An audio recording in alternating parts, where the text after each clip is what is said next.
Hello, folks. It's Roger here. I'm with Adina Safta at the Johnson County, North Carolina Grassroots Government Faith and Freedom Conference. And I had an opportunity to bump into Adina. She is running for U.S. Congress in the new District 2. So how are you, Adina? I'm doing good. How are you? I'm doing great. So why are you running? Well, I'm running because I was born in a communist country, the year of the revolution, grew up in a post-communist society, and my parents brought my sister and I here because of the one thing we would never lose, that being freedom. And so when I saw the last 2 years, the corruption and the government on both sides, Republican and Democrats, and how we were allowing our country to be sold to basically, this is a spiritual word, to just basically we were surrendering our entire nation, and the one thing that we were doing it for was money. And so when I saw that, and when I saw how the Republicans were just sitting politically correct, majority of them, and the Democrats were showing their true colors, and us, we the people, had no voice, but yet the Constitution was being used when it was against us, but when it was for us, we the people who control, not the government, we get to control, but we didn't have a voice. And so I just couldn't sit back as a businesswoman and somebody who owns a small business downtown and is a financial expert. I realized that money is how, destroying our economy is how we're going to lose our freedom. And who better to go in than someone who is a CFO and a financial expert to help stop the bleeding of our economy in order to save our freedom. What country are you from? Romania. Romania. So how do you feel about what's going on over there, the little incident? I put it on God, and I pray for everybody, and that's affected by everything that's going on in destruction. It's just very unfortunate to see what's happening, and I'm praying for everybody that's overseas, including my family who's in Romania currently, but I'm standing up for America first, and I think that we need to ensure that what we can control is what we need to stand up for, and the ground that we're standing up on is what we can control and what's happening here, and getting ahead of the things that we might see coming.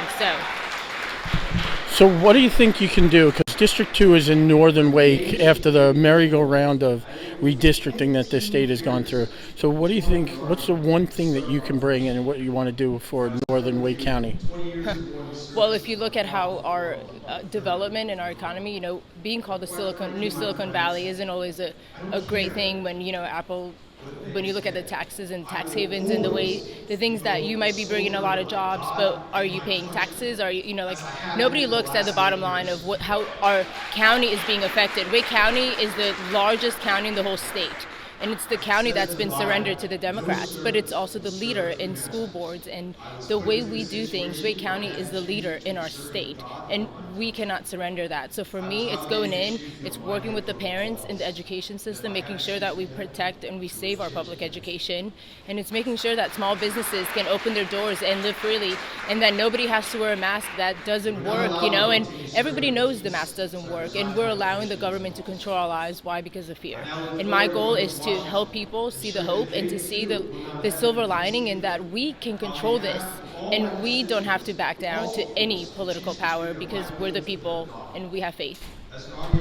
Let's talk about education. How do you feel about education? What do you think of CRT? Yeah, so I think education is important because kids is what we need to protect right now. They're the ones that are being tortured, and I think we should definitely teach them CRT, and that is Constitution Restoration Training.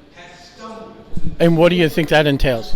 It entails our public school systems requiring that every student go through a class where they learn the Constitution, and not just on Constitution Day, but the Constitution from front to back. The U.S. Constitution, the North Carolina Constitution. The only reason why the public school systems don't want our kids to know the Constitution is because they know that we, the people, they know that their students have the control and the power, not the government. So once the kids know that, then there will be no more 100 years from now. We will control what the government does, not the government, and we get to control it because God tells us how to control it. So speaking of the Constitution, what's your favorite amendment? We'll start with the First Amendment because there are countries that do not have, they don't have a constitution, period, but there's countries where you don't have the right to freedom of speech and saying how you feel and what you feel. We have that here. And it's unfortunate that it's been suppressed by the media and by the social media, owners that are just I won't go there, but it's been suppressed. I was watching a video of Donald Trump on YouTube 2 days ago, and in the middle of it, it disappeared. And I went back to it, and I was like, wait, April Fool? This is not April 1st. And it was literally that they took it down because he was speaking the truth. So we have the First Amendment. We need to protect it. I think that it starts there, and we need to make sure we don't lose it. A couple of weeks ago, I was at CPAC, and I had an opportunity to meet with a former MP of the Canadian government and member of Parliament, Kerry Dyotte. And what we talked a little bit about what the difference between Canada and the United States is, and that we have the Constitution and the Bill of Rights to protect us. How does our Constitution and what we have here compare to like your home of Romania?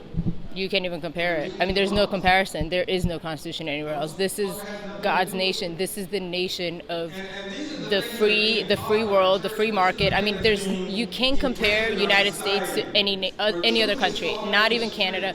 You cannot. United States of America is here, and it's God's nation. And the reason why we're being attacked is because every other nation, look, when you have one country, which is the United States of America, and everybody that is the best of the best in every other country wants to run to it, that's what's happened, right? People leave bad situations and they come to America and they create miracles and amazing things, and they do that by collaborating. So I can't compare the United States of America to any other country because this is the best nation in the entire world. That's incredible to be able to have seen what it is like to live without the Constitution. I couldn't imagine it. I really couldn't.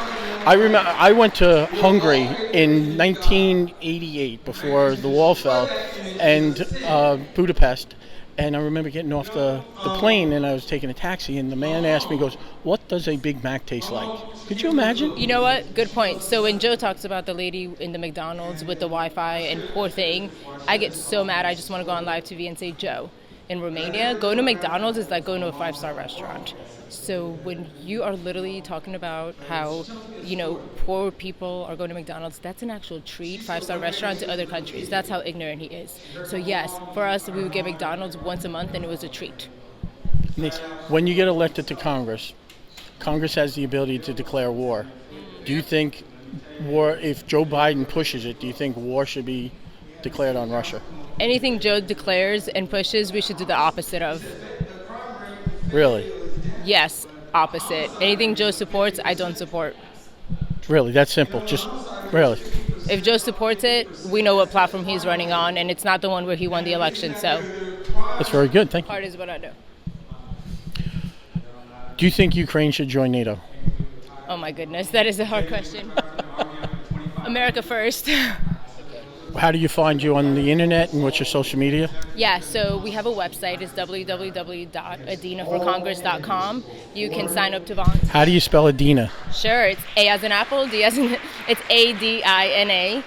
And you can sign up to volunteer. We are truly grassroots. We're not just saying it, we are grassroots. Like the people that have spoken here today, I feel like it's like everybody I have so much in common with where, you hear people say it, but they don't always act on it. So we need volunteers. That's one way. We're on Instagram.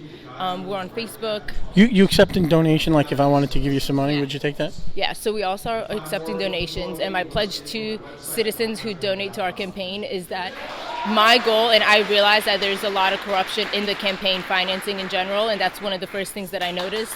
And my pledge to everybody is that this will be the best investment you've ever made, because my goal is to win, to take this to victory all the way to November 8th. And once we win, we will hold everybody accountable, because accountability is how we avoid term limits, because if we hold accountability to everyone's feet, then they won't last 1 year. Well, thank you. Sure nice to meet you. Thank you.